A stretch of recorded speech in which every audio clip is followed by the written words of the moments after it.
Hello, everybody. Welcome to Laser Focus. This is the deep dive pop culture podcast from Nerdist. I'm Kyle Anderson. Thank you for listening. Folks, we're in the midst of the summer movie season. It's actually been a while since we've had like a proper summer movie season, it feels like. And this July, we have 3 huge movies coming out. Obviously, we've talked a lot about Superman and will continue to do so. Fantastic Four comes out at the end of the month. But right at the beginning there, we had a movie that made not a little amount of money, but in fact, a great deal of it. It's there's strangeness involved in this franchise. That, of course, is the Jurassic franchise, which was the Jurassic Park trilogy, and now is the Jurassic septology, or whatever you want to call it. And joining me to talk about that is somebody who is no stranger to the podcast or to deep dives into film franchises. You can, in fact, watch an entire timeline of the Jurassic saga up until Dominion, or through Dominion, I guess. Yeah. Rebirth. on Nerdist YouTube right now. Yes, that voice grunting you just heard is my guest this week. Producer, writer, and host of these timeline videos, Adam Murray. Hey, bud, how are you? I'm good. Hi, hello, and letting everyone know that I actually have rails on this now. It's not going to be one of a standard Adam jumps in and talks about movies in shotgun blast fashion that I usually do.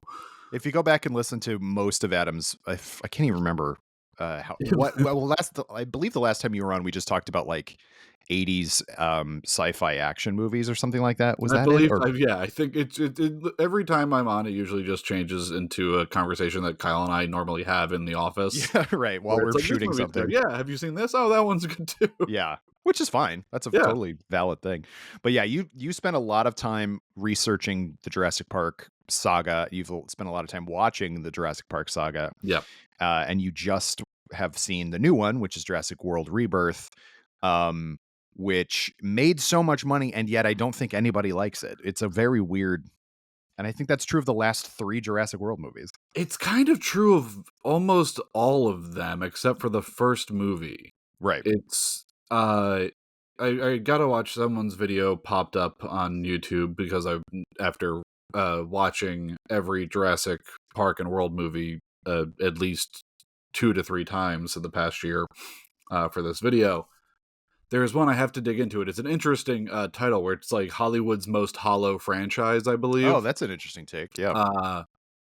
Which is not, I haven't dug into the video, but like just that title is not wrong. Mm-hmm. And I love the original 3 Jurassic Park films. I have a lot of love for especially Jurassic Park 3 because Joe Johnston directed it, a director who I really enjoy. Then I also enjoy Fallen Kingdom. I'm not the biggest fans, I'm just saying, of Jurassic World. I don't think it's an enjoyable film. And Dominion is such a mess that it's kind of hard to quantify that it actually exists. And they've all made billions of dollars. Yeah. They're all giant cash cows, not just domestically, but international. Yeah. And the crazy thing is, like, they are not cheap to make either.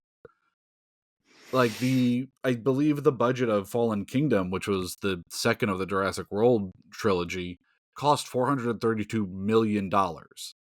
Which, like, just for example, like, Avengers from 2012 cost somewhere around $120 to $150 million. Yeah, and that was like, oh my god, it's such an expensive movie at the time. And it was like this whole like big, we're finally doing the Avengers, we have all this, and then it's just like, yeah, the Haunted House Jurassic World movie is gonna cost 3 times that. Which, like, granted, there's of course reshoots and shooting on locations and different things go into it, but it's a wildly expensive franchise to make, and I'm guessing the return on investment, just money-wise, is enough to keep it going, because it's just been a steady decline of quality since 1993. I enjoy Lost World. There's a lot of fun things in Lost World that I enjoy. Spielberg didn't even like making that movie. If you watch the documentary about him, his own documentary that I believe was on HBO, like, his entire take of doing that movie was he basically just wanted to do a Godzilla movie. and Right. was like, well, I had the clout and money where I could do a Jurassic Park sequel, which also Crichton didn't even want to write a sequel to Jurassic Park. No, it was only because the movie did so well, right? The movie did so incredibly well that they came, his publishers were like, sequel, and he's like, why? And then they're like, also bring back Ian Malcolm, he was very popular, and he's like, but he died in the book, and so they just retcon that in the film itself. It's just a very interesting film franchise that continues to be super popular, and like you said, even though this past one, I know maybe one person who has enjoyed it. Well, I know two people who have enjoyed it. Shout out to Stephen Ray Morris of the See Jurassic Right podcast, who has seen Jurassic World Rebirth 5 times as of Already? last time I've Jeez. talked to him. He saw this. He has seen the newest movie 5 times. He went to an IMAX screening, a regular screening, multiple times, 4DX, Oh God. and I think, I don't know if they've done it in 3D, but if they did, he has seen it. So it is like a franchise that has diehard fans of it. It'll never not have that, but it is just a wildly interesting franchise to look at and be like, well, none of these are really that good, and everyone's like, yeah, they're kind of bad, uh, in different ways and from different times, but then they print money. Right. I guess it is a long-lasting, enduring love for dinosaurs. I think the first movie is I think it's twofold. Is the first movie is so perfect. The Mm, first Jurassic Park film is something that I don't think anyone has even come close to replicating in terms of just the pacing, the characters, the tone, the story, the visual effects, the combination of practical and computer, the uh just the feeling, the score. It's all like so perfect, and it's like lightning in a bottle situation. And I think a major part of it that makes Jurassic Park work so well is it is Spielberg having no emotional attachment to pretty much anything in it. mm, Like, and of course, there's things you can like point to where he was like a young father at the time and having young kids and the stuff with Alan Grant and all that. But he was coming right off of Hook, a film that was savagely beaten by critics. And I know there's people of our generation who really love Hook. I love Hook. I understand and see the flaws that are in Hook. But that was a deeply personal movie for him, which also weirdly doesn't work because it was a movie about an adult man having to learn to give up childish things. Something that Steven Spielberg has never had to combat with in his life. yeah. He has never had to go, well, I should put this down and not make movies about dinosaurs and aliens. It's the combo of Peter Pan in that movie and being the allegory for Steven Spielberg do not Right. mesh at all. And so he was just going into Jurassic Park, kind of just like, let me just make another hit, which he has done in his career a handful of times. Like, it's coming off of 1941, Right. his kind of his disastrous World War II comedy that is not good, but It, and I was endlessly gonna fascinating. I find endlessly that movie fascinating so to look. interesting It's that endlessly that fascinating. Yeah, he was sort of like, I mean, he was coming off of I think three real big hits he was coming off in a of row. Sugarland Uh Express, right, of course, Sugarland Express. which is his Uh, like first theatrical feature, right. which did okay. Pauline Kael loved it. And then he did Jaws, Jaws, of course, set the and world on then fire. and Close Encounters of the Third Kind, Mhm. which are like, and then also Duel, which was a TV movie he directed, Right. but that So he is was sort of, he was the hot director yeah, doing and Columbo episodes uh it's really a testament to him being Spielberg, I guess, that like 1941 was completely savaged by critics mhm, and flopped, I think, too, at the same time. yeah, Um that he was then able to make Indiana Jones and E.T. like right afterwards. Like, Which again was like a thing that and 1941 is an interesting film to look at the history of because of like the connections that are there. You don't the crazy thing is you don't have Back to the Future if he doesn't make 1941, which is an insane sentence to say. That the Bobs were so pivotal to that time in Amblin history.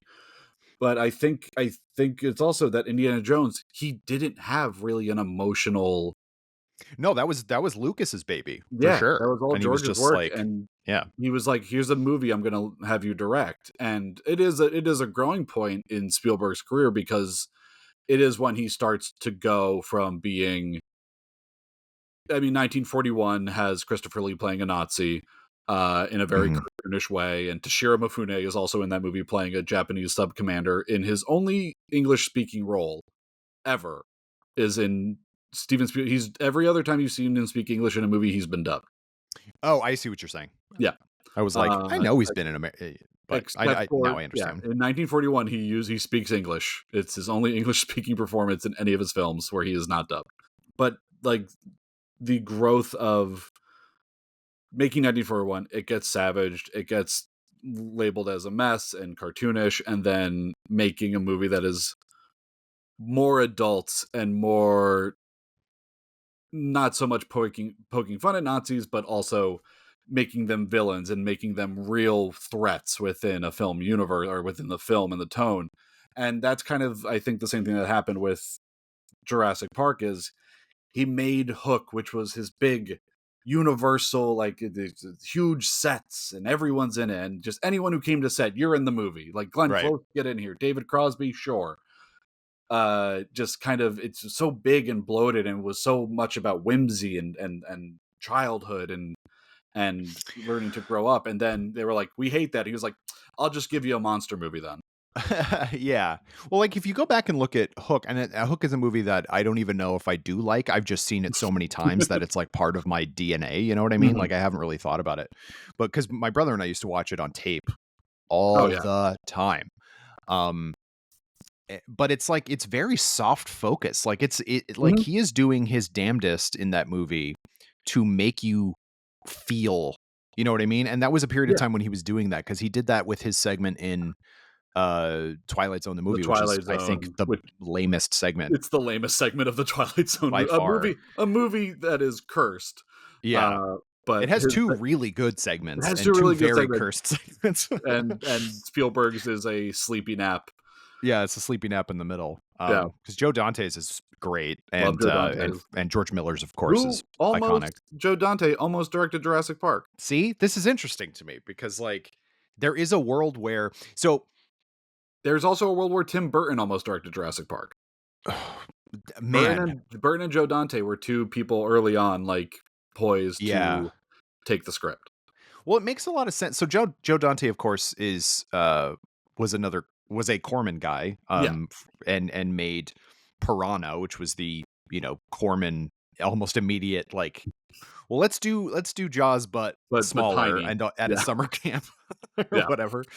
Um, but and with a sense of humor, that's the Joe Dante way. But Mhm. like that would have been so interesting because it was Spielberg's like clout, I guess, like Mhm. his kind of if he had gravitas, like he kind of added to the movie, like it is a B movie concept. Like the book is a B movie about science and stuff like that. It's like it's not dissimilar to Peter Benchley's Jaws in terms of like there's too much going on in the book, It's a and yeah, so Spielberg it was a stripped it down paperback it was to a paperback airport book, yeah, basically. It totally, was a decent absolutely. page turner. And if Dante had directed it, it would have been a very different. It probably would have been closer to like Gremlins or something like that, which is like a monster movie that is just whatever. Like it would have felt more B movie ish, I think, even Absolutely. if it had an A budget. It might have even leaned closer to the book. It might have Right? been which the book, the original Crichton book is kind of callous, Yeah.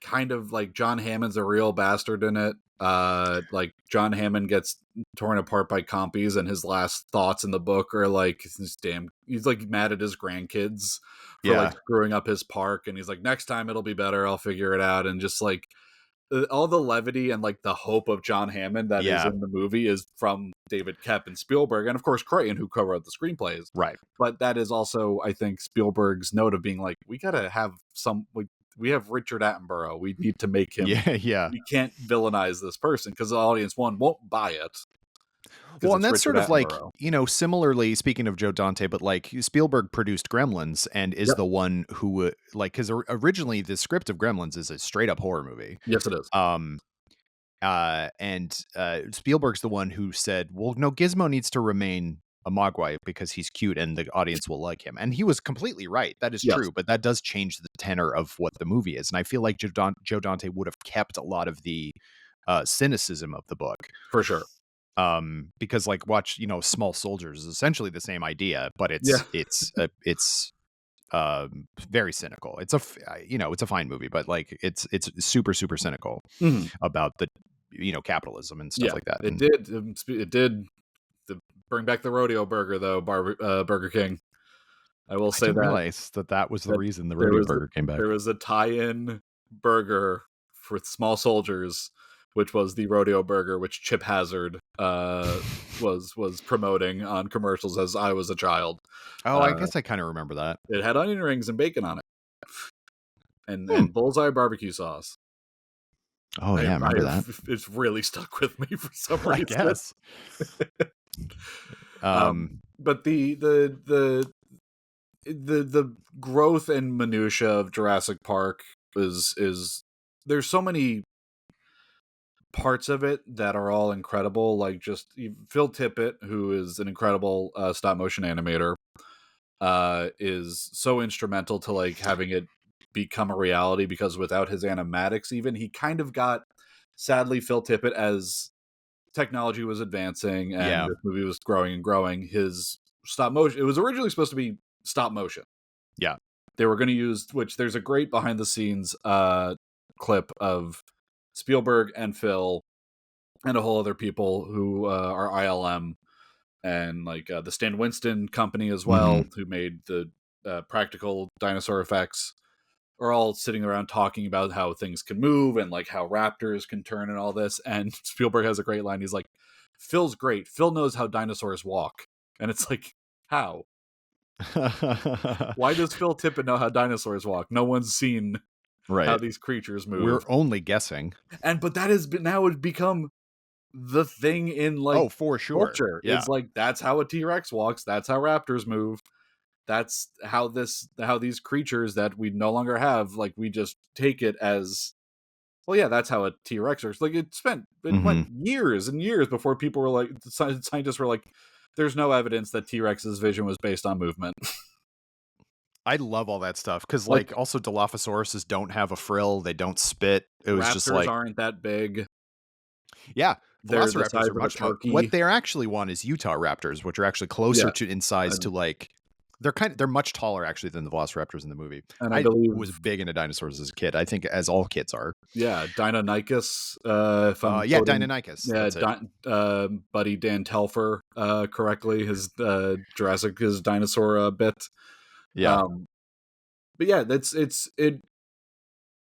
it's still like I throw that movie on. I've watched that movie I think 3 times this past year, and Yeah, it's incredible. it's incredible. I can It's it's one of the the best movies ever made. it is. I say it in the video. If I was asked to pinpoint what I think is the magic of movies in a single shot, it is that shot of Grant staring at the T-Rex as it Oh yeah. roars at him in the rain.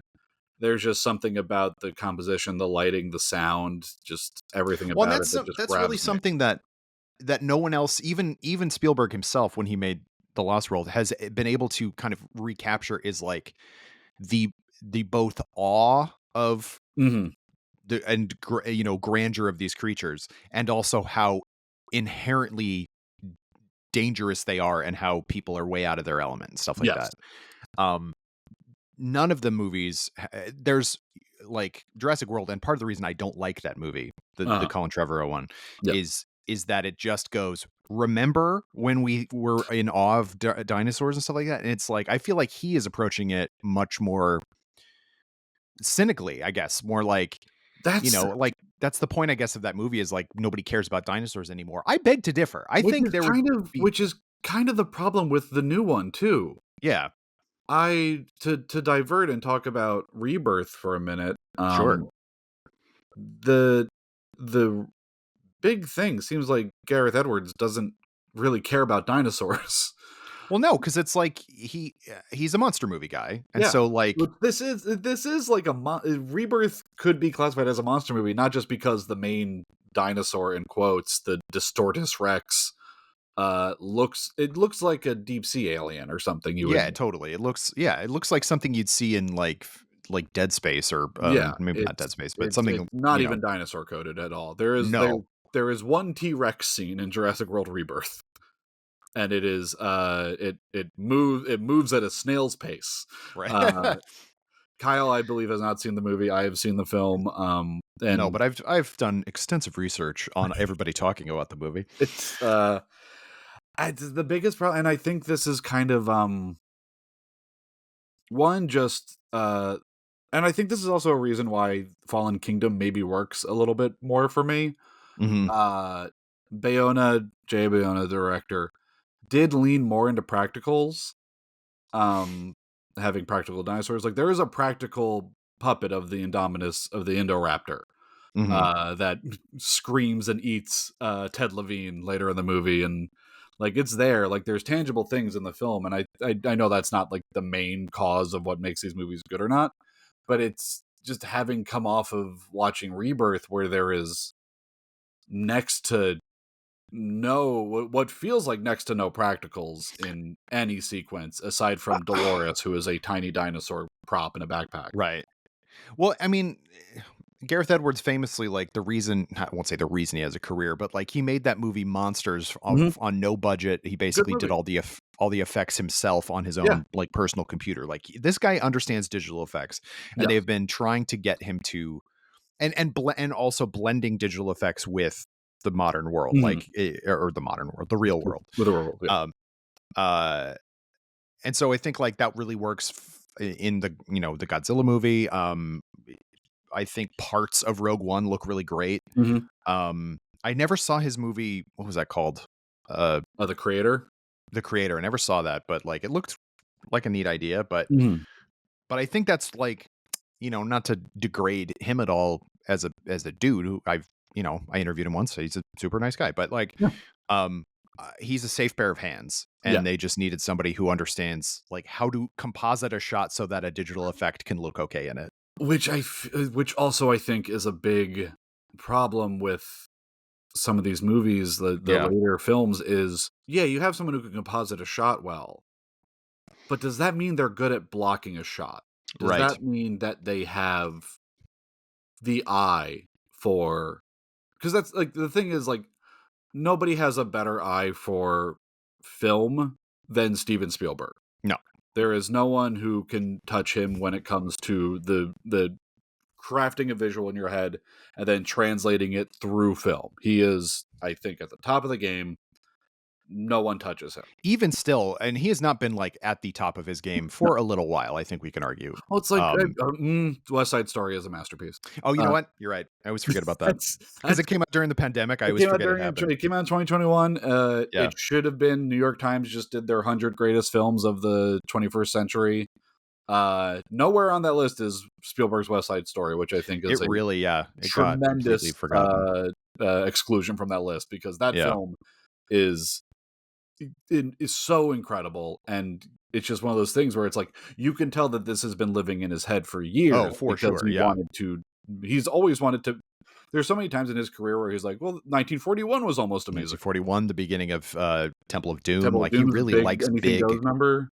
Yeah. It's but that's there's like so many scenes in this film that I'm like, this is so devoid of tension, and it comes down to, like, for me, a lot of like framing and blocking of a shot where it's just like you're not really you're there's a lot of cut back and forth. The editing in this Mm. movie is kind of frantic. Takes aren't long. Like there's weird just like reaction shots of people, and it's like this whole big sequence with the T-Rex in the river and the raft, for me, just fell so flat that I was kind of like looking at, like, I don't even wear a watch, and I just kept looking at my wrist in the theater, waiting for it to like end. And that's not how I should be feeling with a movie about people going to like harvest dinosaur DNA, Yeah. which is what ostensibly, which is what the main storyline is in Mhm. Rebirth. Is Scarlett Johansson plays a character named Zora Bennett, who is definitely a mercenary and tries to make it sound like they are private security like people. And Jonathan Bailey's character, like, rightfully so, goes, "Oh, so a mercenary," like, to her when she's trying to explain away the work she does. Right. uh and it you feel the nothing for these characters, really. Every type of emotional moment they try to build between these characters, it doesn't land. uh and that's the other big thing about the movie. I have so many issues with the Jurassic franchise as it went forward. One of them is they started leaning too hard into star power. And I know Yeah. that at the time, like 2015, is leaps and bounds different from where we are now in terms of how movies get made and how they get put into theaters and like the cost of them. Like, we need Chris Pratt and I love Bryce Dallas Howard, but like, do we Right. need that amount, those big of stars in a movie? Like, Yeah. the thing that really, I think, is a big lifeblood of Jurassic Park is Spielberg didn't hire the biggest name in that cast is Goldblum. Yeah, the most like The he's a most movie star. the person who people know is Right. Jeff Goldblum. I mean, Laura Dern was like 23 when she made Jurassic Park, since she was coming off of Blue Velvet. Like No, Sam she was Neill, coming off of Wild at Heart, which is even Wild at Heart, weirder. right? Yeah, yeah, she's coming off Wild at Heart. Sorry. And Sam Neill is an Australian actor. Or he might, Mhm. right? Not New No, Zealand. he's New Zealand. He's New Zealand. Kiwi. Sorry, Sam. But there's people now who you're just like, who's that actor? I'm sure some people just don't know Yeah. Sam Neill. And then it was like, who's the rest of your cast? Richard Attenborough, Right. prestigious director of films like Magic. Richard Attenborough. Yeah. Love Magic. Go check out Magic. Magic's Magic great. is fun when you're dead. But it's like, he was like, we're just gonna hire good actors who do good work. Yeah, and it was I mean, Samuel Jackson's in that movie, but he was by far not Sam Jackson yet. Like, he was not No. a Also, known quantity yet. He was in stuff. He was in, yeah, like, King of New York. Was he in King of New York? No, he was he, in, he was in Coming to America, and right. He was in True Romance for 10 seconds. He was in, like he's in The Exorcist 3 for a split second, playing a blind guy in heaven. oh, yeah. Oh, yeah. That Yeah, movie rules. We've that talked movie's about that wonderful. before. That movie Also, but rips. Sam Jackson is also just so good in the movie, playing the best employee of all time, Ray Yeah. Arnold. A Yeah. guy who is just so practical and so pragmatic about everything, and he's just like, well, we gotta do all this and this, and he shouldn't have to. He's a No. computer guy who really shouldn't have to deal with dinosaurs, but he does it because it's his goddamn job. I know. He spends the entire movie with a cigarette hanging out of his mouth, which Yeah, is incredible. great cigarette acting. It's like Ray Arnold is up there in terms of like municipal or just employed people who are great at their jobs. It's like he is up there with the entire backing cast of Die Hard 3. Yeah. All the people who play the cops and the In lawyers, which and he is also a star. he's also in Die Hard 3. But the just like Oh, yeah, all the Graham police Greene. I'm workers. trying to remember who else is in that. In the cops in Die Hard 3. This is very off topic, but, But so yeah. the big issue is like they try so hard to make these one kind of not likable characters because they are mercenaries Right. working for a pharmaceutical company. Yeah. Which, if you were guessing if Rupert Friend is playing a villain in the film, you were correct. Yeah, old Rupert enemy. But they try to land so much on this, like the story of these people, these mercenaries going to like take DNA from these three different types of dinosaurs, that it just, none of it landed for me. And it's so interesting that these movies keep trying to lean in on the human aspect of the Jurassic franchise, Mhm. which is where I think Fallen Kingdom gets it right. They're like, no, have a big scary dinosaur loose in a mansion. Like, you can have Yeah. fun characters still that people connect to, but we're not here for their story. No, And you can I think Jurassic Park really works because, as we said, like the book is paperback kind of airport novel. Yeah. It is elevated B movie. Yeah. And what these, especially like from World Forward and Fallen Kingdom, is maybe the one that bucks the trend because Mhm. Bayona is a horror guy and And he wants to make it kind of claustrophobic and creepy and stuff like that. But I know people's mileage with that movie I know, varies. yeah, I think there is some good fun stuff happening in Fallen Kingdom. but they are all A movies with A budgets and A people in them, and they are just going, this is a blockbuster. You got to go see it. And like, Yeah. and people do go see it because they love. I think the love for the first movie and growing up with dinosaurs, as all kids do, like, has sustained it for such a long time. But like, Mhm. there is no bad word of mouth, even if people hate it. People do not like Jurassic World Dominion. They do not No, like that movie a across the very bad board, movie. and yet it still made so much money. And which is Yeah. just boggling to me. It's like they are critic proof. It didn't make nearly as much as the previous two, No. worldwide anyway. But like, um, the fact that they still make money, I think, is a huge, like, that's why Universal keeps making them, and it's Yeah. I, which is so weird. And So if you look at, please go ahead. the sad thing is, like, it's a fun world to play in. I Hmm. think, like, I know Jurassic Park 3 was just, like, thrown together and was a complete mess of a production, which Yeah, is also why that movie just basically ends with them running out of a jungle and then the military arrives to rescue them. totally. You're like, "Hey, it's here," which it's almost like a 1950s movie at that point. It's kind of like something that's, if you're watching like a maybe like 30s or 40s or 50s movie, we're just like, oh, we have to escape this island or something, and then just like, oh, thank God the military's there. Jurassic Park 3 is a schlocky movie. Yeah, But it also is aware it's a schlocky movie, and exactly. that was at a period of time when, if they made sequels, they were well aware that they were not gonna make as much money as the last one. They were Yeah. like, and so they didn't put a ton of money into it. They would always put, like, less budget into sequels, less risk, less reward, and that'd be fine. Like Jurassic Mhm. Park 3, granted this is, not adjusted for inflation, but it made less than $200 million. And for Kind of Jurassic, crazy to hear.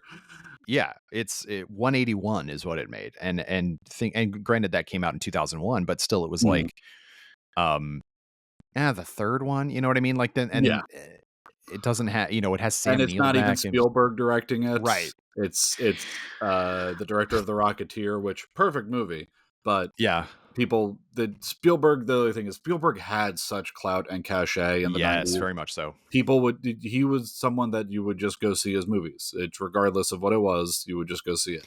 Yeah. The thing I was circling back to, I remember now. It's a fun world to play in, and I think the big problem was after Jurassic Park 3 was they stopped caring about the dinosaurs and made so much of it about InGen and the cloning Yeah. and Yes. the government parts of it and using dinosaurs as weapons and all that, and So it's like, that's not why we're here. you made this point to me, the other day at work. Yeah. Folks, we work together, so we're Yeah. close a lot. Okay. We can just talk to each other normally. Mhm. Why do I have to preface this? I This is don't bizarre. know. Um, uh, but you're making the point that, like, so much of the Jurassic World tetralogy, I refuse to use the word quadrilogy, not a word, Mhm. um, has, like, taken parts from this crazy Jurassic Park 4 Yes. script that had been circling for such a long time. Yeah. And that included a lot of, like, I can talk making about making that. making the raptors are, military, and also, Ye like, somehow, like, blending human and So, dinosaur DNA yeah, and stuff like that. So, like, yeah, please. the and I would say that given the track, like you said, elevated B movies. Mhm. These are all elevated B monster movies. Like, sure, they have incredible craft behind them and great screenwriting, but at the end of the day, they are elevated monster movies, which is fun. And Jurassic Park 4, the script for Jurassic Park 4, which was written by filmmaker John Sayles, who is I a love John I Sayles. love What a John guy. Sayles, an incredible filmmaker. Who, it's very weird that he wrote the script for Jurassic Park 4 But he maybe was onto, like, he was like, oh, where would the next step be after all these Mhm. dinosaurs? Like, oh, make dinosaur soldiers or something of that, essentially. Just very, because John Sayles also makes movies about like class dynamics and racism and war and Mhm. poverty, and like movies like But he Mate also One. wrote Piranha. Like He wrote Piranha, yeah. he He knows knows, the he's genre. been in that space, but Yeah. there's a lot of his own personal, like his own films, like Mate One and Lone Star and A Man with a Gun, are all Yeah. very serious dramas. Even Eight Men Out, like, I think Yeah, that's Emain another Out, one, yeah. yeah. But so the premise for Jurassic Park 4 is John Hammond, who in the script tells the main character, whose name is Greg. I forget. The main character in Jurassic Park 4 script is a mercenary Sure. who John Hammond hires, which John Hammond has a line in the script where he says, "Did you know I'm the most sued man in human history?" Which I just find to be a funny line that John Sayles put in there. He's like, "Did you know that I've been the most sued by of anyone to ever exist?" Uh, but John Hammond, in Jurassic Park, in the Jurassic Park 4 script, dinosaurs have made it to mainland America and different parts of the world from outside of the two main islands, Isla Nublar and Isla Sorna, in the Muertos archipelago, where the fake islands Mhm. that are there. And they're kind of like annoyances, basically. Like the Jurassic Park 4 script opens with a Little League game that gets like attacked by pterodactyls or pterodons that start like grabbing like kids, and like other kids are grabbing and pulling them down, and parents are running and like keeping dinosaurs from taking away little dogs and stuff like that. But it's like the tone of it is so goofy. Like there is a part in that opening where like a kid throws a baseball and hits like a pterodon in the head and like knocks out this guy. I've like, and like the dialogue is silly, like, and then Hammond's way of fixing the problem that he created is he hires a mercenary to go back to the island to find the DNA samples that Nedry had stashed in the Barbasol can Right. he's given at the beginning of that movie, and that falls into a bunch of mud and gets covered after he's getting eaten by Dilophosaurus. And in that story, the I think his name might be Nick, the main character.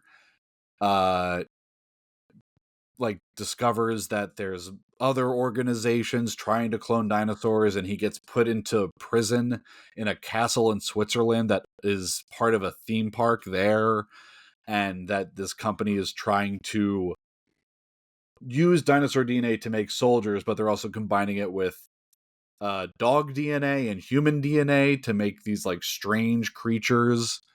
And it's a very schlocky script. It Yeah. is just something like, it is so far out from what the first Jurassic Park movie is, but it kind of makes sense if they were like, well, what's the next logical step of making these big goofy monster movies? Let's have dinosaur soldiers. At least in my head, that Sure. seems like, after, especially post 2001, Oh, yeah. makes Oh, sense. for sure. Yeah. Just in the way the film world had turned, in what they project and what movies were made. And the crazy thing is, so much, not verbatim, but so many things from that Jurassic 4 script kind of like escaped containment and leaked into other assets of the different movies. And I think the problem is they took those little bits, but they didn't take the whole sandwich, Right. which, like, you need that whole sandwich to have it work. Like, Yeah, you're the just taking a context. slice, Yeah. you're taking a slice of tomato or like a little bit of lettuce, and it's just like, that's not gonna fill anybody. It's like, why do I care? Why is BD Wong in all of these movies? And I love BD Wong. Sure. I love him as an actor, but he's a great actor, SVU fan since college, big fan.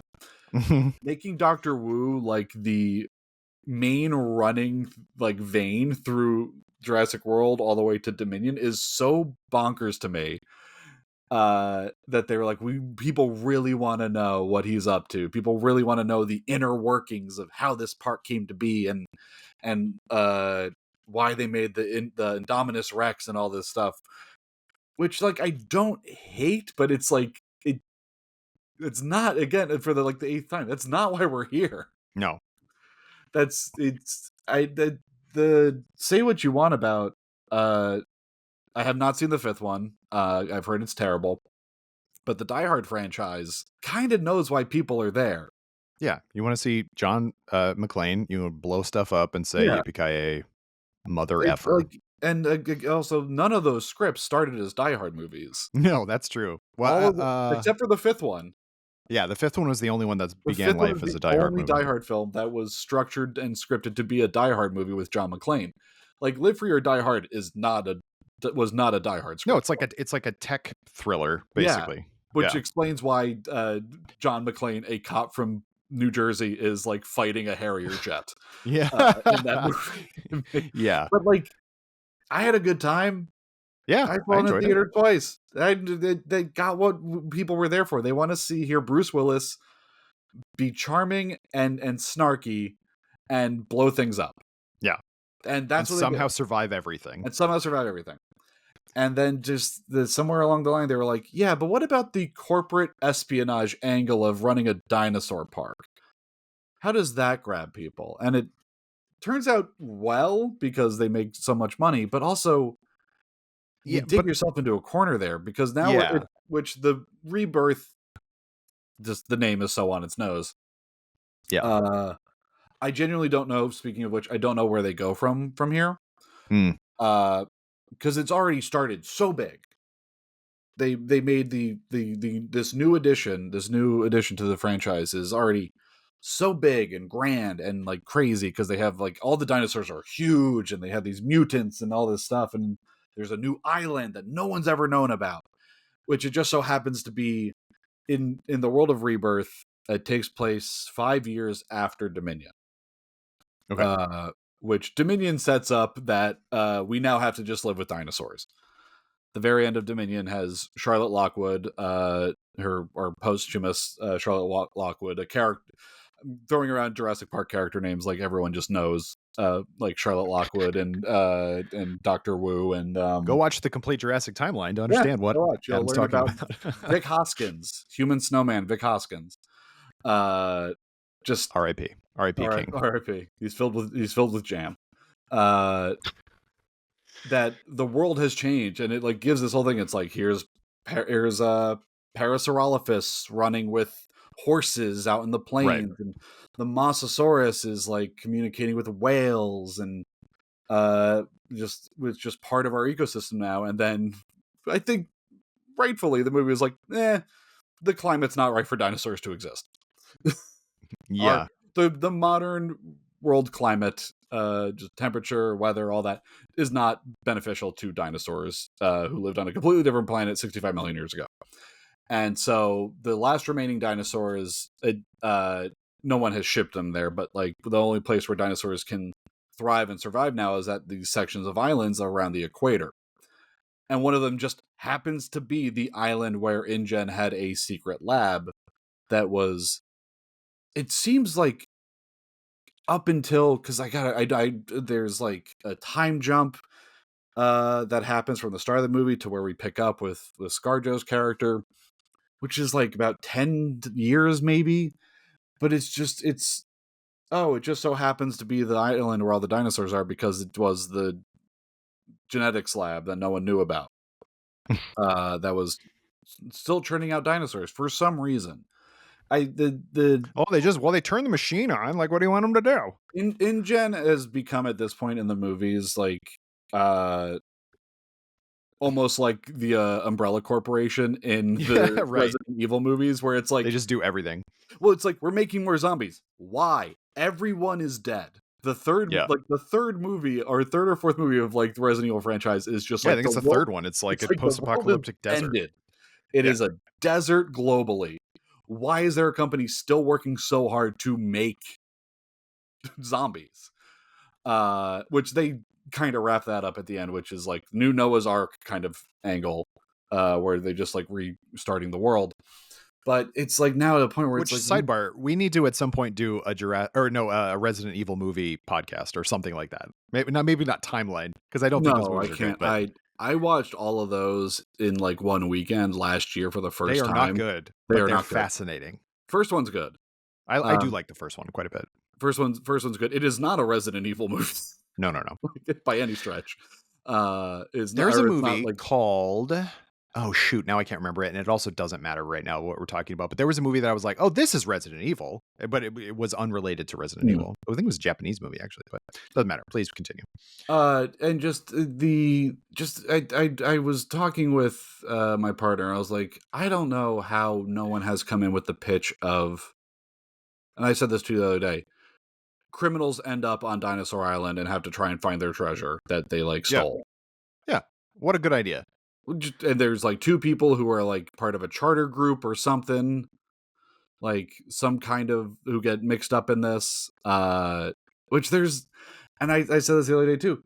I think the more interesting story that you could do in Jurassic World Rebirth is there's two plots that come together kind of just by happenstance, and is kind of lazy writing. Is you have the mercenaries who are going to the island. Here's the ScarJo, Mahershala, and Jonathan Bailey. Don't care too much about the three other characters who are on this boat because they're all going to die and you're not even going to know their names.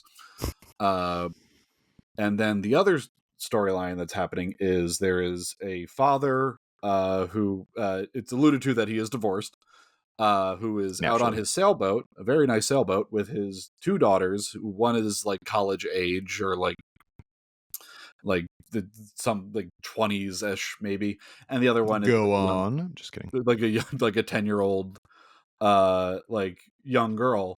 And also the older daughter's boyfriend is on the boat, who's kind of a doofus. Sure. The dad doesn't really like him. Like it's just like lazy, stupid boyfriend stuff that the dad doesn't like. And their ship gets flipped over by a Mosasaurus as they're trying to do this pass they usually do between these two islands. And they end up getting picked up by the mercenaries, and go to the island with them, and then things happen. They get split up and back and forth. I think it's just more interesting if you have a family that accidentally lands on Dinosaur Island. Yeah. And I think you can, if you're looking for character growth, you can grow more out of your characters from that angle than instead of like splitting these two parties up, which like one is this family unit, the other is just these characters that I can't express how much you will not care about them. You have nothing other than Jonathan Bailey. His character is Dr. Loomis. He is a paleontologist, and it's because Bailey like brings some real emotion to it. For Like sure. he's like he's doing great work in Rebirth. It's a shame that it is such a flawed and silly movie. But it's just like I keep going back, like you do not need, you need to care about these characters. You need to care about these characters. You don't need them to be giant celebrities. Right. Because you care about Alan Grant, you care about Ellie Sattler, you care about Tim and Lex, you care about John Hammond. And they're given almost no background in the original Jurassic Park. They're given almost nothing. It's No, Sattler and Grant need money right. for their dig. Ian Malcolm is a chaos theorist who the entire time is snarky, and you get nothing else from him other than he has like multiple ex-wives. Right. John But that's Hammond all that's all stuff we learn about through like just interaction. It's not yes, like, the one thing we get is like at the beginning when Gennaro goes to see I forget the guy's name, Miguel Sandoval, but yes where he's like, at the "Oh, dig you'll never site. get Grant out of Montana. He's like me. He's a digger." And it's like Yeah, that's kind of, and then the way he reacts to the kid, like that's kind of all you yeah, need to know about that's Alan all you Grant need. going in. That's all you need, and the rest is just through interaction. So much of this new movie is just, there is a scene on the boat where Mahershala and ScarJo are talking about like deep emotional things, or at least trying to, and As much as one it, can in that circumstance. it's just like talking about like their line of work and like getting out of it, and trying to start a new life, and this being a way to do that. And it's just so flat and so just not moving. And so it's like, and you also have no fear that these characters are going to die because they are played by Hollywood A-list actors. Right. The only one who you're like, well, that guy's going to die because he's the bad guy. Right. Everyone else in it who dies is like an actor who no one has ever seen. That's a really good point. Let's So in Jurassic Park 1, obviously, Ray Arnold dies. We like him. We like Robert Ray Arnold. Muldoon dies. We like him. Great death. Uh, Incredible setup too. Again, a thing that is so things are just dropped quietly through that movie, where like you have the scene where Grant is talking about he's just dunking on that shitty kid with yeah, the raptor clown. He's like you see it in front of you, but then two come from the side, and that's how they right, get you. And that's just dropped at the top. And then later in the movie, when you first meet Robert Muldoon, John Hammond's like, "Oh, Robert Muldoon, he's a bit of a hysteric, but he knows raptors better than anybody." And then Muldoon gets killed in the fashion that Grant, who is actually the raptor specialist, right, who is very keenly like uneasy about them cloning raptors, right. gets Muldoon gets picked off in a way that he just did not, which is why he goes clever girl. Like he just Yeah, didn't know that that was a thing they could do. And so it's like Muldoon dies, Ray Arnold dies, Nedry gets killed in a very satisfying way. yeah. Um, But these are all characters that we know. And I was just sort of thinking, like, so the first movie has two good guy characters, let's call them, that yeah, die. yeah, The second movie has a really horrible death for Eddie Carr, but we really like Eddie Carr. we Like like Eddie that's Carr, and Richard that's Schiff. He's great. We love yeah. him. I and Everybody it's else who dies is either no name or a shitty person. Like Peter Stormare's character is Yeah, not nice, and he gets eaten by Dieter, yeah. compies. Which Yeah, and also, like but that's so earned too. yeah, exactly, exactly. Like, you get, like, so many of these like, the Eddie Carr death is, like I also think, like, Lost World is kind of Spielberg's most horror-leaning film in I think terms it's of pretty just close. Yeah, especially that the the way he treats his characters in it. yeah, where but there's so many people. Like, of course they're gonna get Yeah, picked that's off, they and the raptor scene in the high grass is phenomenal. it's yeah, But like you Dieter the entire time is like zapping compies with like a stun yeah, baton, and then just finally building to all of them enveloping him, and then just like the shot of him turning over the log as they can like cover his body and the blood yeah. coming through his It's open really port. yeah. It's great. It's great. You have that, and then in Jurassic Park 3, it's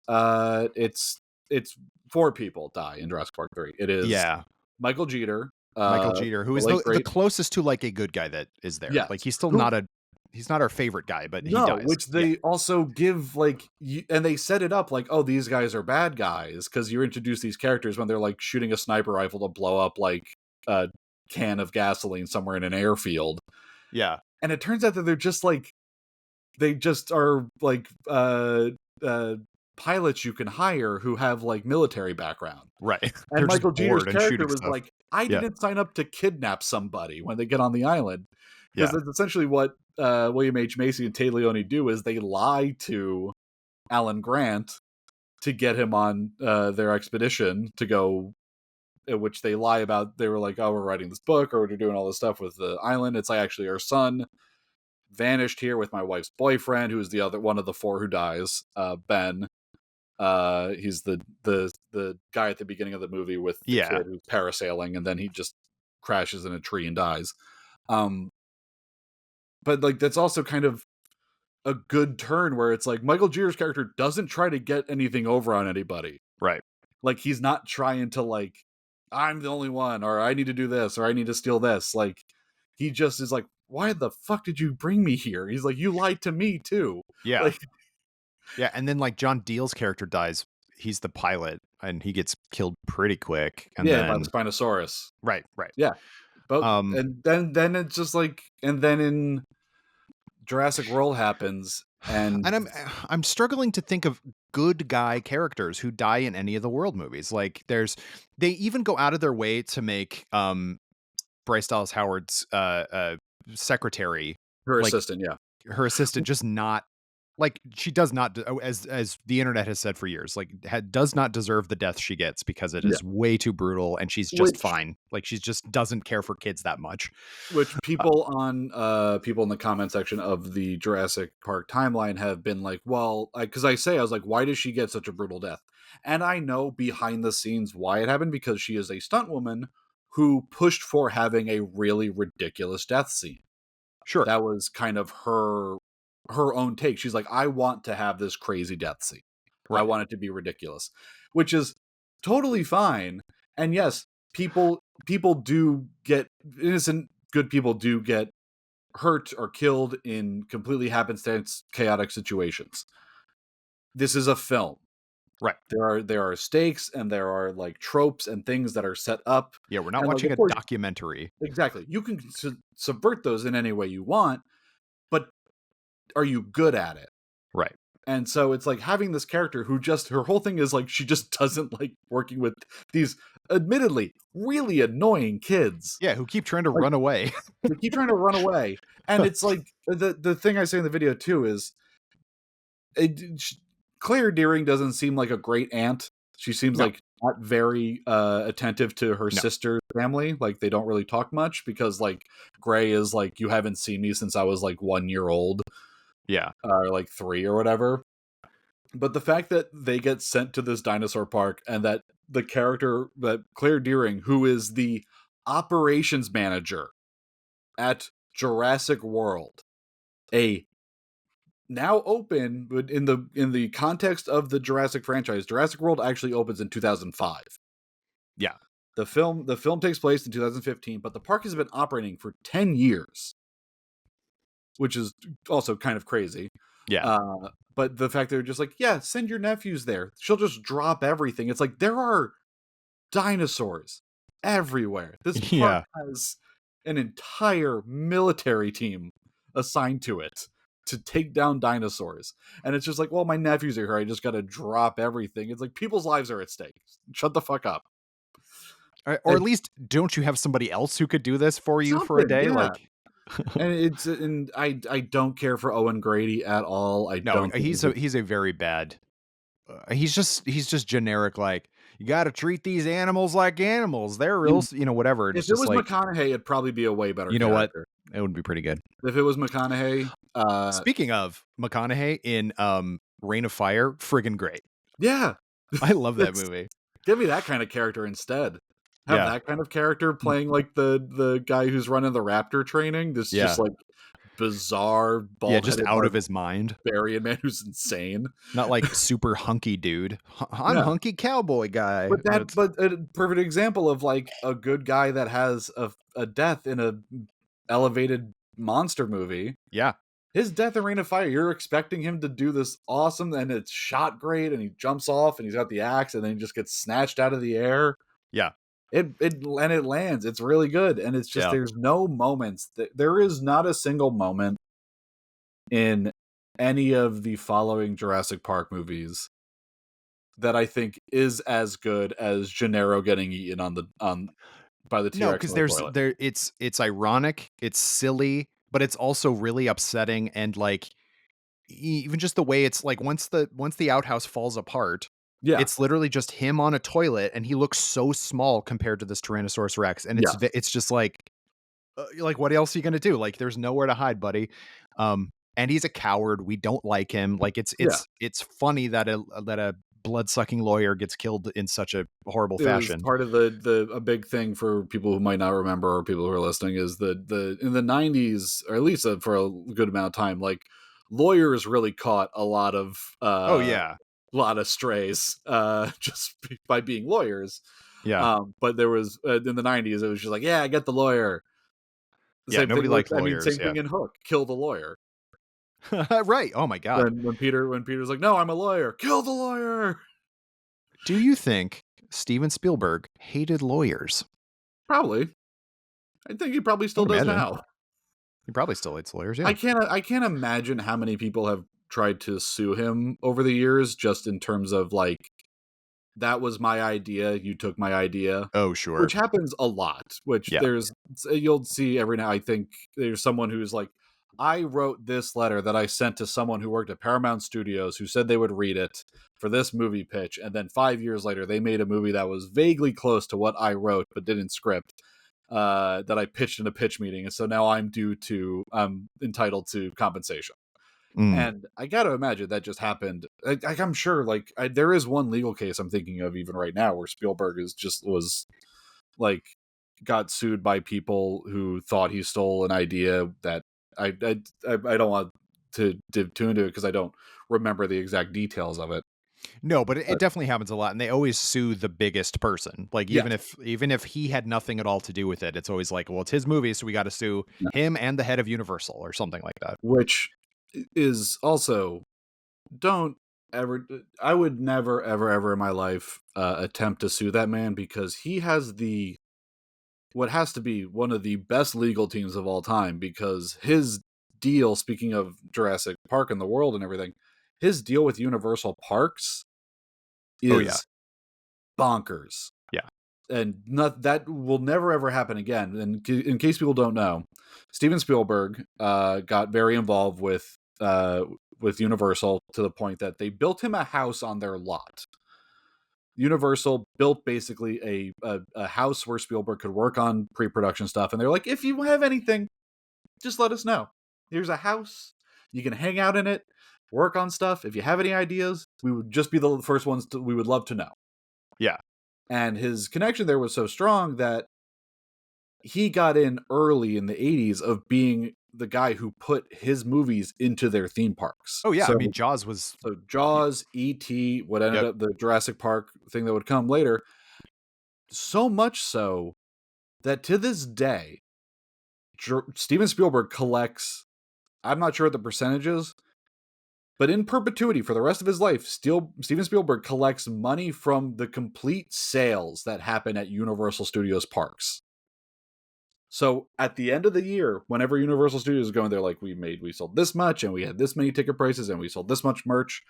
A chunk of that goes to Steven Spielberg. And he also made it a point that the ET ride there must be at least one ET ride in one of the parks, which the one here in Universal Studios Hollywood has since gone away, Yeah. but it still exists in the Orlando park. Right.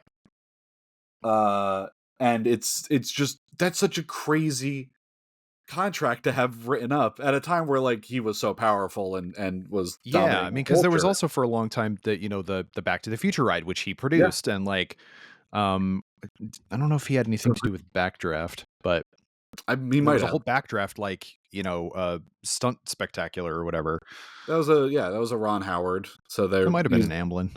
Um, Ron Howard. The best way to track, like, if who had Spielberg connections at the time, like of the 80s and 90s, is there's a photo of a bunch of people sitting and have a bunch of directors sitting and having dinner, and it is like Ron Howard, George Lucas, Brian De Palma, Spielberg, yeah. Coppola, all these guys just sitting at one table having a dinner together.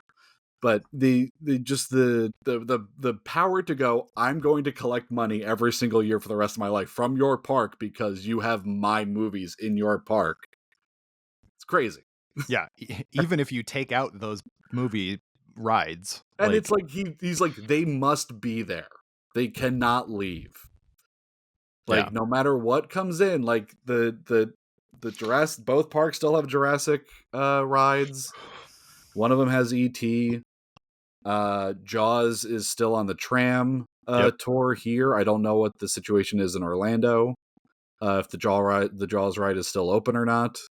I Um, think it is. I'm sure it is. I think it is. It's a bigger park there than it is here too, of Yeah. course. They made the brilliant idea of, like, we're gonna we're gonna open a park. Okay, most of our studio is set below mountains. No, we'll make big escalators. It is really weird if you go to Universal Studios Hollywood because, like, it is a functional movie studio, and that's Yeah. part of the fun is that you can take a tour of the backlots, and there's like you have to be quiet. I was there when they were filming. I think when they were filming Jurassic World or Jurassic Lost World Jurassic Park when I was the Mm. little kid, and there was like Steven Spielberg's new movie, The Lost World Jurassic Park. You have to be quiet, and so we would have to go through quiet zones, and I never got to see anything, but there was like a whole if you've been there, there's like a big like pool that they've used, for like any water shots or whatever. Like Mhm. they can put a Yeah, different a tank. backdrop in. Yeah, yeah, yeah. And so there was something with that we had to be quiet with and everything like that. And they had a big backdrop. It was really interesting, but like and they keep like War of the World stuff there, just like on Yeah. the set The because plane like is still there. the plane is still there. Yeah. The plane is on the tram tour still. The plane crash from War of the Worlds was like, they bought a whole real plane, Yeah. A a plane, 20-year-old movie that people kind of like. kind of like, it's still there. It's Yeah. impressive to look at. Uh, Um It's But yeah, so but it's a very, very small theme park because of that, yes. and most of it is an escalator. Most of Takes it you is all the way down. escalators. It is such a There small. it's almost comical how long the escalators are at Yeah, Universal. But that's, the just coming back to the Jurassic franchise, and they've now gone and they've changed. It has been that way for a minute, but they did a changeover from Jurassic Park the ride to Jurassic World. right. So now the world of the theme parks is what we're dealing with currently. So there's no, which is a huge shame because another thing I love about Jurassic Park, I think the graphic design of Jurassic Park is incredible. Oh, yeah. I love the look of the Jeeps. I love the logo. I love every like the fake merch that's in the movies. I love the way it looks and it has a real like character to it. And so much of Jurassic World is just like blue, Yeah. blue.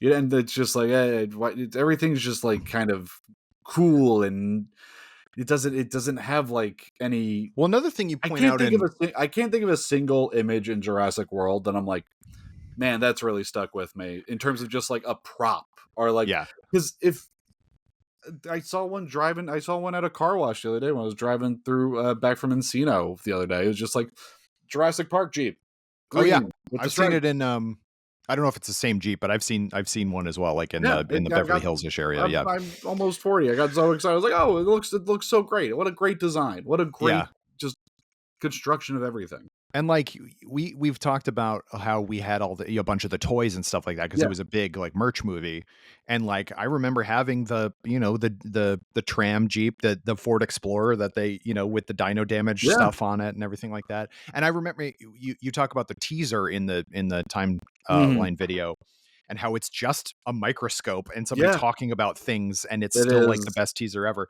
But I remember seeing that poster. It was all black. I mean, it's the video box, but it was all Yeah, black and it just said, a movie 65 million years in the making, and then the logo of Jurassic Park. And it was like, it blew my mind. It was just like what is this movie? Like, yeah, um, and it's somehow they didn't reveal anything in the teaser or the poster, and then all of a sudden it's the best movie ever. And it's like, it's so innovative and all this stuff. mm, And yeah, like Jurassic World is like, I mean, part of the reason I didn't like that movie, it's just a poorly written movie, but it's all just like, remember Jurassic Park and how good it is. Well, now we're doing it bigger. And it's like, literally. that doesn't mean it's good. No, literally have a scene where Jake Johnson's character is wearing a Yeah. old like Yeah, yeah. T-shirt he got off of eBay from the old park, which never opened, and then they're just like, "Isn't that a little weird to be wearing it?" And it's like such bad foreshadowing. But people died. And it's Yeah, like, but it's yeah, like but and I guess and here's the thing, like all these complaints that I have about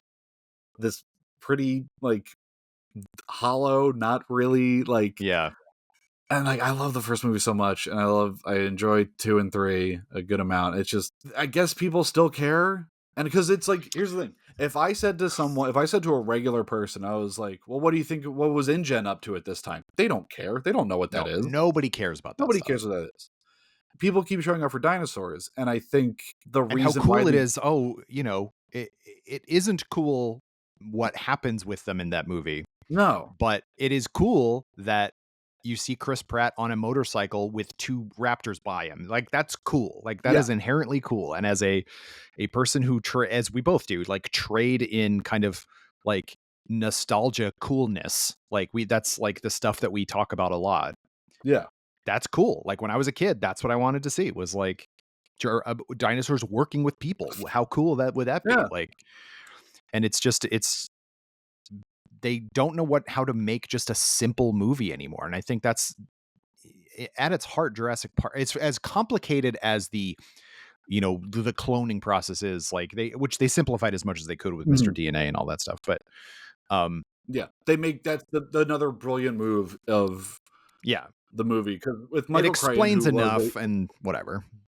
Michael Crichton, who Dinosaur. since passed, was a doctor and like came from had a medical background and would get into kind of like the minutia of these fake Yeah, science of something like Timeline or the Andromeda Strain, right. which are both books of his that were also turned into movies. Yeah, The Andromeda Uh, Strain's a good movie. yeah, I think he directed it as well. No, that was Robert Wise. He directed It was Robert Wise. he redirected Terminal Man. I think. It's crazy I got those two mixed up. They're very different movies. Timeline, not a good movie. No, Timeline's terrible. But the first film does so much of going, here's a theme park ride. We're going to explain one chunk of our two chunks of science to you here, which is this is how the dinosaurs were made, and then the other chunk is the dinosaurs have frog DNA, and that Alan Grant comes in later and says, well, some frogs are known to change their sex from male to female when Yeah. they're in an environment like that. Life finds a way. Life It finds all a way. just it comes back to Go. the theme. Yeah. Yes. And so much of Jurassic World is, well, we needed to clone this dinosaur. You want it bigger, louder, more teeth. And like, here's all these like guards trying to take it down. It also can turn invisible. And it got through all this. It's like they're fighting Magneto Yeah. almost. Like Yeah. it's like the dinosaur equivalent of like an X-Men villain. And it's like, I don't think we needed that. But But if you're gonna do that, like, do it. Make it stupid. You know what I mean? yeah, Like, that's it's the fact that they try to make these movies so like serious, when inherently it's a dumb idea or a silly kind of concept. yeah. And But they just can't. They it's a wildly fascinating franchise to look at in terms of its place in the culture, because everyone has seen Jurassic Park. Mm-hmm. I think at least everyone from ages of probably 18 to 90 now has seen Jurassic Park. Right. I have no math to back this up, but it seems right. It's just one of those movies you as everyone has seen. It was the movie. It was the movie. When it came out on tape, everybody got it. When it came out on cable, everybody watched it. Like, yeah. It's such and to see it go from, again, it was a thing that was not meant to be this big emotional film. It was meant to be him just throwing a fastball and being like, hey, guess what? I can still do this. I know none of you like my Peter Pan movie. Yeah, so I can make a movie that'll make a ton of money while I also make Schindler's List. Yes, exactly. The same year. That's it really gives you watching all the behind the scenes footage and the interviews with Spielberg. It really gives you an appreciation, I guess, for Skype calls. Now, because he was filming I forget where he was filming Schindler's List. I think it was Poland. Yeah. I think is where they were filming Schindler's List, and this also shows like how small Europe is, like in terms of like getting from country to country. But on weekends, he would go to Paris to work on the sound mix for Jurassic Park. Yeah. And so it's just like the idea, it's like, well, I'm shooting this really stark, very thoughtful, like emotive film about the Holocaust and what it means to be a good person and what happens when good men do nothing, and then just driving or taking a train like a few hours to go then talk to the sound designer of be like, no, the Raptor should sound more like this. Right. And the fact that neither of those movies cross-contaminated each other at all, because he's also he was a 2 film a year type of guy for a while. Oh yeah. And some returns are better than others. Like Amistad, for as great as it is for him to try and make serious movies about dark subject matter in American history and world history, that one doesn't super land. No. And like it's just crazy that Schindler's List and Jurassic Park exist in the same year and were made by the same guy, essentially within like a month of each other. Yeah, and he was still working on one while working on the other one. But yeah, like to your point, like this was he's like, I'll do this, it'll make a bunch of money, and I can, focus on my, he, unlike Lucas, who always said he was going to do this and never did it, like Spielberg did actually start making fairly like personal movies like that were not just popcorn movies, like Red Tails. Well, yeah, there was that one. The first black action movie, I think, is what George Lucas said, which is a crazy thing to say in 2013. Yeah, whenever that movie came out. Crazy. Absolutely nuts.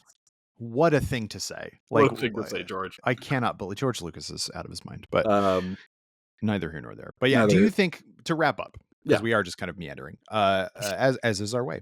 yeah. Do you think there is a way to fix the Jurassic World franchise, or, and conversely, perhaps, do you think they care to do that? It's hard to say, because Because I do feel like it's lost its prestige, even it if it has. hasn't, if even if it keeps making money, you know?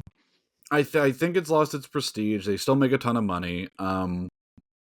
I think Frank Marshall, who is the executive producer on these, he is the husband of Kathleen Kennedy. Mhm. A longtime film producer, has made a fun director too. He directed both Arachnophobia and Congo. Now, correct me if I'm wrong, but that is where you are the endangered species. Is that right? Yes, it is. That's Okay. correct. Which I enjoy both of those movies immensely. Which again, they are elevated B movies. Correct. They are Yeah. elevated B movies that just have fun casts and a competent person behind the lens who gets what they're doing. Which I guess then, just to wrap one thing about this, I want to know, and I know we're trying to wrap up here, and maybe we can. I'll I get wanna back know to the it. meaning of life. Well, just I'll get back to your question in just a second about if they can fix it. And I see Gareth Edwards being hired to do this as like a very one-to-one. They're like, he made monsters, he made Godzilla, have Yeah. him make the big dinosaur movie. I want to know, what the fuck did Colin Trevorrow do where Spielberg was like, he's the guy? Because he made Safety Not Guaranteed, Right. a totally fine indie movie, and then his next movie was Jurassic World. Why Did is he Jurassic worth World, that came before he was supposed to make what Star Wars? ended up being Rise of Skywalker, right? Yeah. Yeah. And his interim film, again, why is he the guy to helm this? It doesn't seem like he has the fucking grip on it that What is that certain people movie? do. Book of Henry, Life Book of Henry. I knew it was something of a somebody. psychotic film. Highly recommend Yeah. watching it. A movie that Colin Trevorrow, again, I don't think you have the grip on what you're actually talking about, Colin.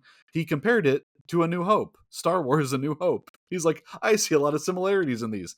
Book of Henry, a movie about the son of Naomi Watts' character, who was very smart and essentially like helped manage his mom's life, dies, and then he leaves a book behind telling his mom how to kill Dean Norris, who is their next door neighbor who is abusing his daughter. So close to Star Wars: A New Hope.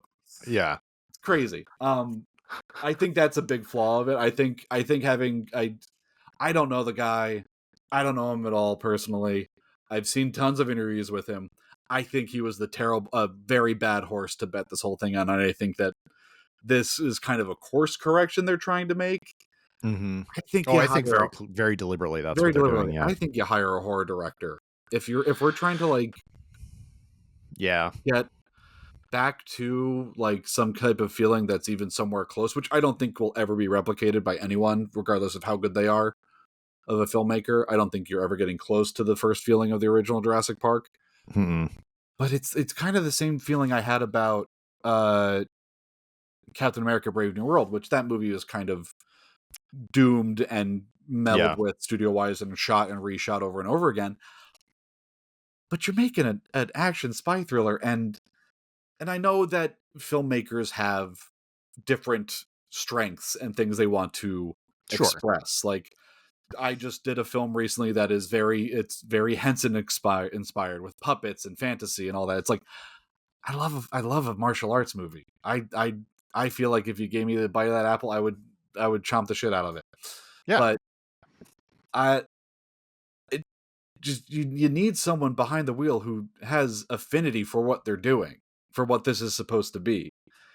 And it Yeah. just got so muddy, and it just got put in the hands of like, there's so much that Trevorrow talks about in behind the scenes. And I'm just like, no one cares about this. Nobody, Colin. You have made this up, like, for whatever reason, to create this very dumb, not dinosaur focused world of Jurassic World. And it just it's bonkers to me. So it's just like, but like, Captain America, they hired Julius Ona, fine director of Loose, Yeah. not an action director. He had done a couple films before, none of them action. Why are Yeah. we doing this? it's the hire people who have like, and so like the Edwards move makes total sense. I just think if you want to get back to it, because the thing about Spielberg is he is a very good horror director, Yeah. even though Oh he is yeah. That's like the now like the shorthand you use for like a great filmmaker across the board. He's a great horror director, yeah. and like I don't think he'll ever say that. I don't think it's like something he's on, but like Duel, Jaws, uh, Well, and even even like parts of, Minority Report and War of yeah, the Worlds like come across as horror movies. Yeah. Like the opening sequence of War of the Worlds is yeah. woo when they're just being turned into dust Yeah. and like all that, like it just really hits, and it's just you got to have someone who has that streak in them, which I don't think Trevorrow had any kind of scary, dynamic, horror leaning streak in him whatsoever. No. And I think that really bit that whole trilogy or that section of the franchise in the ass by because it's like when Bayona comes in, it is a temperature shift. Yeah. And he is a horror director. He He's a directed horror The director. Orphanage, which is one of my favorite horror movies. Like Even The Impossible, which is like a crazy like yeah, survival film about story. tsunami. Yeah. It's like there's really scary parts of it. Yeah. Uh Yeah, and I like, to your point about Bayona wanted to use like practical effects and stuff like that. Like there is the kind of claustrophobia of the end sequence of Fallen Kingdom is really indicative of like, okay, let's make it dark. yeah. There's even like we were looking at clips the other day, you and I, and like the sequence where there's like the volcano is erupting, but there's that big dinosaur in the tube or Oh, whatever. And it's like, the brontosaurus that's on the dock at the end. yeah, like Yeah. Oh, it's tragic and also scary and also like very stark imagery. And then of course, yeah, you have like big giant dinosaurs running through hallways in a haunted house. Like that's a very schlocky and yet very kind of like, ooh, well, that's different. And I know a lot of people didn't like that, and as you've pointed out, our friend Mikey Walsh really doesn't like it. But it's because of all the things that are Trevorrow-y about it, where it's all yeah. like, what is InGen doing and what, you Who know, cares? yeah, Who cares? yeah, No one should care. no But one does yeah, care. if my take of if you want to get it back on track, and I am I have no power at all within the studio Oh, you don't? system. What if I thought you did? What do you mean? It's like one of my favorite jokes of the past like 5 years is on Peacemaker when he says that Superman eats poop and Vigilante just goes, "No way." Uh, but I just think if you want to get a good Jurassic Park movie, it doesn't need to be this huge. Like they've made such a big hill of it all Yeah, with InGen and the islands and the cloning and even more dinosaurs, more genetically weird dinosaurs. You keep mashing them together, make stuff that looks worse and worse and scarier and scarier. Just set it on an island where people accidentally fucking end up there, and yeah, guess what? There's dinosaurs.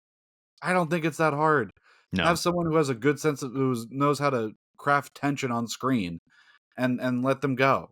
And yeah, and and give them a yeah, budget of $50 million. right. Do Well, because not that's what make I it think. Like, I know a lot of people, yeah, at the time and now think Jurassic Park 3 is the worst one, but it's like that one has the simplest story, and as the it's like simplest. people go to this island for reasons of their own, and Alan Grant has to try to get them off, and it's scary, and these raptors are super intelligent. Like it's just all the stuff you want, and Yeah. it's the schlocky B movie version. My elevator pitch is you do this is a movie I really enjoy called River Wild. There is a Love it. 90s film with Yep. Meryl Streep where she is a whitewater rafting instructor and takes people out.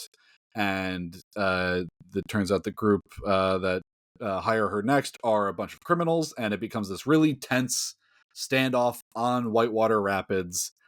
I think you just have something like that where they accidentally end up on Isla Sorna because that's the one island that I guess it doesn't matter now, but in the canon of the Jurassic movies, Isla Nublar no longer exists. The volcano destroyed it. Mm-hmm. The explosion of Mount Sibo destroyed it. And Mount then Taibo. Cybo, not not Not the Mount Billy Billy Blanks. Blanks. Hey, That's a uh, reference for 7 people, probably. yep.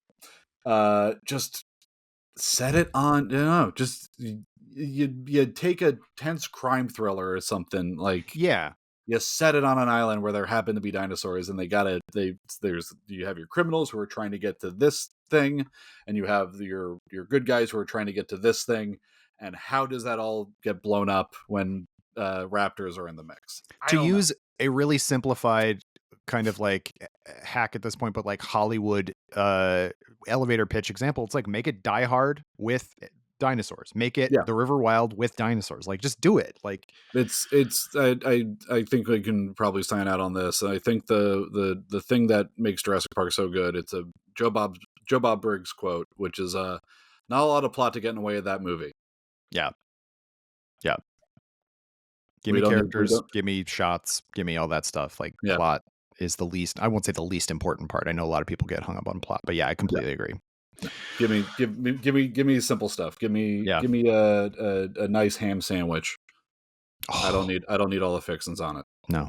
So Well, on that note, Adam, how can people find you and your ham sandwiches known as videos? I don't know. I really I lost mean the rails on that. I have some videos on the Nerdist YouTube channel that they're all mostly timeline Hmm. related to different film franchises. So I just did the Jurassic Park timeline. Which is very fun and Before good. that, there is thank you. I think it's the best one I've done. Um, Before that, there was a Mission Impossible timeline, which no one cared about, and I totally understand. That is a franchise for like 30 people and Tom Cruise. I Yeah. am one of those 30 people. But there's also Terminator. If you Hmm. want to dig into the Terminator franchise, I do There's that. Alien, which is There's Alien, which now needs, which has I did before Romulus was released, but right. there's some things. Maybe I'll do a follow up video after Alien Earth premieres to kind of quantify what the timeline looks like. There's also Venture Brothers. If you're a fan of Right. the animated series The Venture Brothers, which is no longer running, I did a whole chronological breakdown of that world. And working on one right now that is going to be kind of a entire exploration of the world and what connections can be made to the John Wick universe. So essentially, just there's going to be a timeline involved, but the John Wick universe, the John Wick movies also take place in the span of a week, Yeah. according to Chad Stahelski, which is we did a video on that years ago when John Wick 4 came out. Yeah. But so kind of breaking that down, who's the high table? How do Right. the coins work? What's the job of the adjudicator? What is all this? The Continental, like kind of diving deep into those. So no word yet on when that will be out, but that is something to look forward to in the future if you're a John Wick fan. And if you are a film festival goer, Adam has a film that has been making the festival rounds. The aforementioned Henson inspired kind of dark fantasy comedy thing called well, you give the elevator pitch for it. I'm not your The agent. Traveler and the Troll. It's kind The of Traveler and the Troll. it's very inspired and influenced by 1980s fantasy films like Labyrinth and Legend, and it's all practical. Hmm. We have a big, fantastic troll puppet that's in it. Erika Ishii is in it, playing a person, not playing a puppet. She's And the it's titular traveler. They are yes, the titular the traveler. titular traveler is Erika, and it's just kind of a take on the three riddles that trolls give to people when they encounter Hmm. them in like fairy tales. Then there's a twist that happens halfway through that I don't want to give away because it also does not fun to explain a short Yeah, film it's a on a short. podcast. Yeah, it's a short film. But yeah, it's playing it'll be at it'll be in Fantasia Festival later this month up in Montreal. It is playing at the Baton Rouge Underground Film Festival in Baton Rouge, uh, Louisiana. Louisiana at the end We of named the August. dog Louisiana. We just got into I'm sure this will go up after they've made the announcement, so I think I'm fine saying it. Great. The Atlanta Underground Film Festival. Hey, It'll congrats. be playing at Atlanta Underground Film Festival. We played at Overlook in New Orleans. It has played at Palm Springs International, Chattanooga, and fingers crossed for a few others, both here and abroad. But yeah, The Traveler and the Troll. If you, I'm really only on Instagram and Blue Sky, so Sure. at ATOM_Murray MURRAY is my Instagram handle. You can find more about it through there. But yeah, no, it's I guess just to go back, like things that people have been saying about our film that I was saying about Jurassic Park is it helps to have something that's real and tangible on screen that you can actually form a connection with. Yep. But yeah, if you're interested in that, look us up. As well you should. It's a very fun movie of which I am an executive producer because I gave you $200 or however much I gave you. I don't remember on a Kickstarter. Yeah, thanks. I of course am Kyle Anderson. You can follow me on Letterboxd, Kyle_Anderson. And yeah, thank you for listening. Thank you, Adam, of course, for joining me to talk about movies in a rambly way. I feel like it was pretty. It was more on rails than some. Absolutely. I'm usually all over the place. I feel like this was pretty streamlined. Yeah, this was. We at least stayed on topic for the most part. I had some axes to grind about films that are 10 years old at this point, but of course. But yeah, thank you all for listening. Join me again next time on Laser Focus when my guest will be a different person. Bye-bye.